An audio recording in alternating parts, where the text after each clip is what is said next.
Memories have become tangible, feeling the thickness of tensions even months later, and the softness of the rose petals you greased your hands over last summer on that walk to your grandparents' house.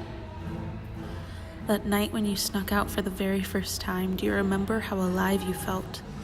Do you remember what it felt like to feel the air rush into your lungs and the adrenaline coursing through your veins?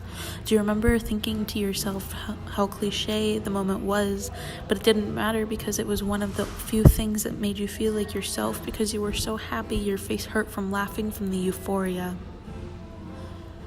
There will always be moments where you have to stop and think this will be a memory someday. Every living moment of our lives will be memories in the long run.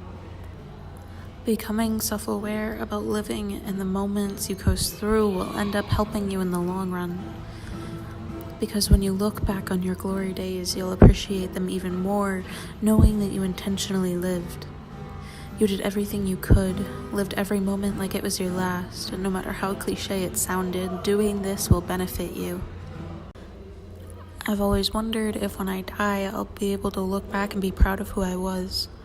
I want to be able to look back at the book that was my life and see that I filled out all the pages, that I made all the journal entries needed to tell my story to the best of my abilities. I don't want to end my story too soon. I don't want to close the book before I've even hit the rising actions. I want those glory days to last, for your sake.